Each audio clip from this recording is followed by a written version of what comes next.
Hi friends, ఈరోజు గురువారం కాబట్టి గురువారం దక్షిణాయనమూర్తికి పూజ చేసుకుందాం ఫ్రెండ్స్. ఇప్పుడు విగ్రహాలన్నీ క్లీన్ చేసాం కదా, మనము గంధం కుంకుమ బొట్లు పెట్టుకుందాము.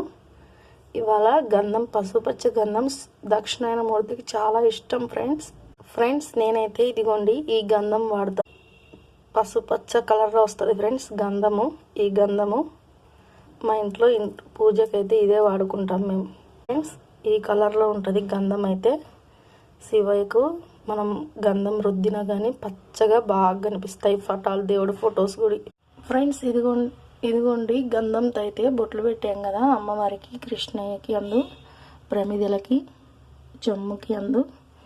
ఇక్కడ శివయ్య గుడి గంధంతో శివయ్యకి కూడా అలంకరించుకున్నాము. ఈ నాగమయ్యకి, శివలింగానికి అందు, ఇక్కడ ప్రమిదలకు గుడి, అమ్మవారికి అందు. పసుపచ్చ గంధం అయితే పూజా స్టోర్లో దొరుకుతుంది.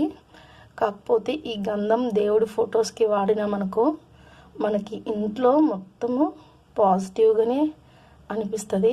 చాలా మంచిగా ఉంటుంది. అంటే స్మెల్ మనం ఏదైనా దేవుడికి పెట్టేది స్మెల్ చూడకూడదు, కానీ మంచి సువాసన వస్తుంటుంది ఫ్రెండ్స్ ఈ గంధం అయితే. ఈ గంధం మూత తీస్తానే తెలిసిపోతుంది ఎంత మంచిగా అనిపిస్తుందా అని. పూజ కూడా చేస్తే అలా గంధంతో చేయాలి ఫ్రెండ్స్, మంచి గంధం. ఇప్పుడైతే మనం పూలతో అలంకరించుకుందాం శివయ్యకి, ఇనాకమయ్యకి అందు. ఫ్రెండ్స్ ఇవిగోండి గురువారం పూజకైతే సెంటు చామంతులు, ఇవి శనగమాల. ఇవాళ దక్షిణాయనమూర్తికి శనగమాల వేసుకుంటే చాలా మంచిది ఫ్రెండ్స్.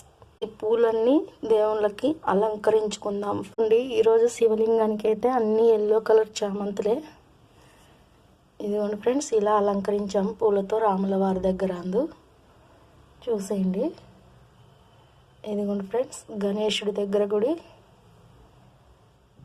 ప్రమిదల దగ్గర, దుర్గమ్మ దగ్గర గుడి ఫ్రెండ్స్. ఇప్పుడైతే మనము ఒత్తులేసి దీపం వెలిగించుకుందాం. గుడి ఫ్రెండ్స్ లక్ష్మీ అమ్మవారికి గుడి పూలతో అలంకరించాము.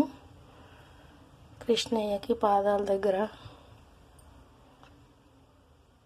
ఇదిగోండి ఫ్రెండ్స్ గురువారం పూజ అయితే. ఫ్రెండ్స్ ఇక్కడ దక్షిణాయనమూర్తి గుడి చూడండి, శనగల మాల వేసుకున్నాము.